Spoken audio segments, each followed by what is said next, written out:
যদি কোনো পুরুষের সহধর্মিণী এই তিনটি রাশির মধ্যে হয়ে থাকে তাহলে আমি 100% শিওর সেই পুরুষ জীবনে সফলতা পাবেই। কারণ মনে রাখবেন, প্রতিটা পুরুষের উন্নতির পেছনে কোনো না কোনো নারীর হাত অবশ্যই থাকবে। আপনি দেখুন এই তিনটি রাশির মধ্যে কি আপনার সহধর্মিণী পড়েছে?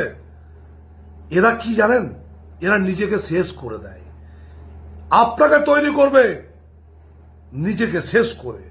তাই এদেরকে একটু বুঝবেন, এদের কষ্টটা বুঝবেন, এদের ব্যথা বুঝবেন, এদের কথা মতো চলার চেষ্টা করবেন। আর যদি আপনি চলার চেষ্টা করেন এদের কথা মতো, তাহলে বলবো যে আপনি গ্যারান্টি একদিন সফলতা পাবেন। তিনটি রাশি হচ্ছে মেষ রাশি, কন্যা রাশি এবং কর্কট রাশি। আপনার রাশিটা কি?